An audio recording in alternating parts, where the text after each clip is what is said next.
Fala galera, beleza? Tudo bem com vocês? Muito bem.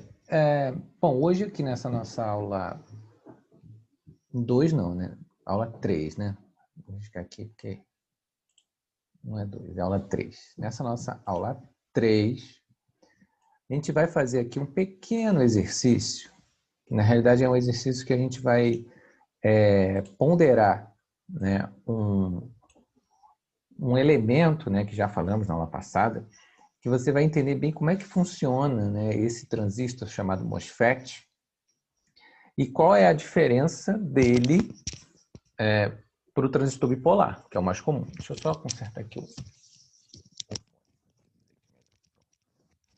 Tá? Então, que diferença existe de um transistor bipolar comum para o transistor MOSFET? Bom, já vimos em outras aulas passadas que o transistor bipolar ele tem aquela famosa sequência, né? PNP ou NPN. São os tipos de transistores, né? Vou fazer aqui, ó, só para relembrar, hein? Aqui em cima, ó. NPN.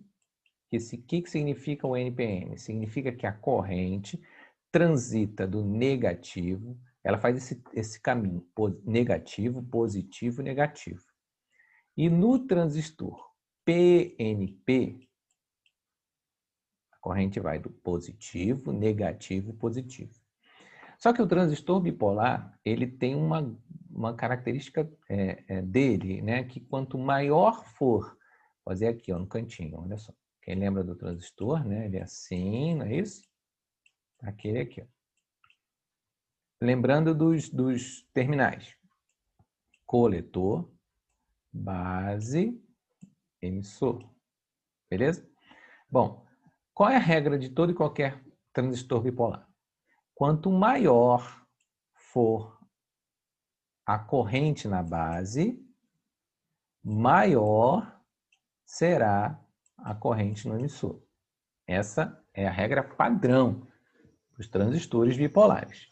Se eu aumento a corrente na base, a corrente no emissor também vai ser maior. E o que isso tem de diferente do transistor de efeito de campo, que é esse transistor famoso MOSFET? Já coloquei o outro aqui, que é um outro que a gente vai falar em outras aulas, que é o JFET, que é um outro tipo de transistor. Tá? É bem parecido com o MOSFET, mas tem uma pequena diferença. Bom, o que ele tem de diferente? Diferente é o seguinte, ó, aproveitando aqui o nosso desenho. Primeiro que a simbologia é diferente, né? A simbologia, já vimos isso, ela é diferente. E os terminais do MOSFET não são coletor, base e emissor. Não são esses nomes, né?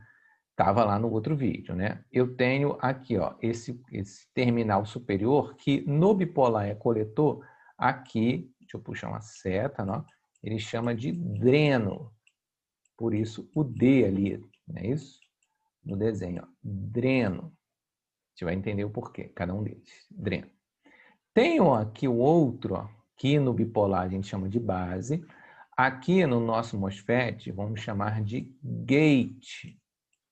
Ó, gate é o nome dele. E o terceiro aqui embaixo, que no bipolar é emissor, aqui nós vamos chamá-lo de source. Ó, source. Beleza? Bom, então, como é que vai funcionar isso, né? De que maneira que isso funciona? Bom, aqui funciona assim, ó. De acordo com a tensão no gate source, ó, aqui, ó. De acordo com a aplicação da tensão neste ponto, eu sei qual o valor da corrente que passa pelo dreno até o negativo. Percebe uma corrente que está vindo lá de cima, ó, IDQ, corrente do dreno? Esse Q aqui é de quociente, que é um outro assunto que a gente vai ver depois, tá? Essa corrente ela é controlada pela tensão exercida pelo gate junto ao source. Beleza? Então, de acordo com essa tensão aqui, eu vou saber qual é a corrente que vai passar aqui. Sabendo a corrente que vai passar aqui, eu vou conseguir adivinhar não, né? Eu vou conseguir calcular o valor dessa resistência. tá? Esse é o princípio de funcionamento dos MOSFETs. Nesse exercício aqui, eu te dei aqui um modelo de transistor, BF256C, é um modelo, tá? E aqui ele diz o seguinte, ó, polarize o BF256. Polarizar, o que significa isso? Polarizar um transistor. É eu poder controlar a tensão e corrente desse mesmo transistor com base na sua resistência. Então, eu preciso colocar ali naquele RD, ó, a resistência no dreno, ou seja, no terminal dreno do MOSFET, preciso colocar uma resistência ali para que essa resistência possa ser compatível com o valor da corrente que o problema está me dando. Beleza? Então, para que eu possa calcular isso, eu preciso pensar, né? Eu preciso saber por onde começar. Mas vamos aos dados. Vamos lá. Ó, polarize o BF256 com VG, né? Com tensão de gate constante, ou seja, ela não oscile, para VDD, tensão do dreno. Olha, essa tensão aqui, ó, que está sendo enviada para o dreno é de 25 volts. Está ali escrito. Ele diz que a corrente gerada por esta tensão é de 5 miliamperes, ID. E diz que a tensão dreno-source, ó, dreno-source aqui, ó, essa tensão é de 10 volts. Beleza. Então, com base nessas informações, eu consigo achar essa corrente que vem lá de cima, passa pelo dreno, vem pelo source e volta para o negativo? Consigo achar? Sim, vou te dizer como. Se eu quisesse calcular RG, ó, a resistência no gate, aí eu precisaria de quem? Da tensão gate source, beleza? E, claro, eu precisaria da tensão lá no gate da bateria, né? Como eu não tenho aqui, é claro que eu não vou conseguir resolver este lado, mas o outro lado do transistor eu consigo. Vamos por partes, tá? Vamos lá. Vou seguir com o meu slide, ó. O que eu vou precisar? Claro, de uma fórmula, óbvio, né? Vou precisar de uma fórmula. Ó, eu passei o slide, mas se você quiser voltar aí, volta no vídeo, quiser dar um print nas observações, você printa lá, tá? Bom, que fórmula eu vou usar? Bom, primeiramente, polarizar alguma coisa significa que eu preciso fazer com que esse circuito fique equilibrado. Como é que eu vou equilibrar esse circuito? Fazendo com que as quedas de tensão, e isso como é que eu vou dizer? Isso é lembrar, né? Vamos lembrar lá da eletricidade. Lembra lá da eletricidade que existe a lei das malhas? O que a lei das malhas diz? Que a soma das quedas de tensão é igual a zero. Isso. A soma das quedas de tensão será sempre igual a zero. E o que eu estou pegando aqui, né? Vamos lá, deixa eu organizar aqui que eu já te falo. Um minuto só. Muito bem, amigos. Então, como a gente tem aqui já uma fórmula padrão para isso, a soma das quedas de tensão deve ser igual a zero. Vamos entender o circuito. Olha só. Você lembra que eu falei que aqui tinha uma tensão, ó, aqui é uma tensão da bateria. E essa outra tensão aqui, não é também uma tensão, só que é uma tensão do MOSFET. Então, como eu tenho duas tensões, eu preciso o quê? Eu preciso saber a diferença entre elas, que era o que a gente fazia lá na eletricidade, quando o professor falou das quedas de tensão, um circuito de malha. Lembra disso? Não sei se vocês vão lembrar. Primeira lei de Kirchhoff, segunda lei de Kirchhoff, sei lá, da eletricidade, hein? Lá de trás. Beleza, então vamos lá.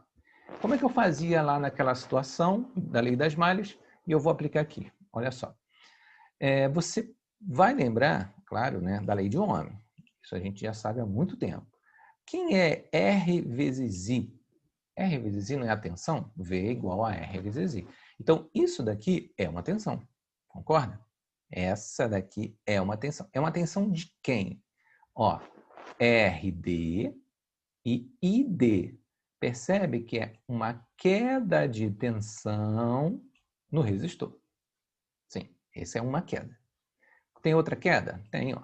Tem a VDS. Ó, VDS, tá aquela aqui, ó. É a queda de tensão de 10 volts que ele me deu. E a outra, tem mais uma? Tem, ó. É a queda que não é uma queda, mas é uma tensão, é a tensão da bateria, que ele diz que é de 25. Se eu somar todas as quedas e fizer a diferença entre a queda do MOSFET, eu tenho que encontrar zero. Quer dizer, a diferença delas. Beleza? Bom, como é que eu vou organizar isso? O que eu estou querendo? Aqui eu não estou querendo achar o RD. Ó, RD, eu quero ele somente. Então, o RD não está aqui, ó, olha ele aqui. Posso organizar essa fórmula isolando o RD? Será que fica melhor para a gente? Vamos tentar? Vamos ver como é que ficaria isso aqui. Ó. No outro slide, olha o que eu fiz. Eu peguei o RD, isolei, passei para o outro lado da expressão, quem? O VDD, o VDS e o IDQ. Ó, ficou como? Se eu passei tudo para o lado de lá, tudo foi com sinal contrário. Ficou VDD menos VDS. O I, que é a corrente que estava multiplicando, o que ela fez? Foi para o outro lado dividindo. Faço isso? É uma coisa matemática, bem simples. Vamos tentar calcular agora para saber se a gente chega a algum determinado valor? Bom, ó, a resistência daquele terminal dreno lá será, vamos nessa, VDD, quem é VDD? 25. Então, vamos lá. 25 menos VDS. Quem é VDS, meu amigo? 10, não é isso? Está dizendo lá, não estou inventando nada. 10. Dividido por I. Quem é I? É a corrente do dreno, que é de 5 miliamperes. Eu vou colocar um mili só para você saber o que eu vou fazer, tá? Miliamperes. 25 menos 10, 15. Ok? Dividido por 5 mil. Bom, o nosso RD será quem? 15 dividido por 5, 3. 3 o quê? Aí que eu deixei. Ó. Se eu deixei um miliampere aqui no denominador, é porque o resultado será em... A gente fez isso muitas vezes, né? Vai ser o quilo-ohms. Resistência, né? Ohms. Então, beleza. O nosso resistor, para ser polarizado junto ao circuito, deverá ser de 3 quilômetros. Bem fácil isso? É claro que, óbvio, você tem que lembrar de muitos fatores que já foram antigos, né? Lei das malhas, como é que eu faço a queda de tensão, como é que eu faço lá a diferença entre uma tensão e outra, tudo isso são conceitos bem antigos que a gente precisa trazer aqui para poder resolver esse problema. Ok? Perfeito? Bom, meus amigos, ó, mais uma vez, um grande abraço para todo mundo aí, até a próxima aula. Valeu, tchau, tchau.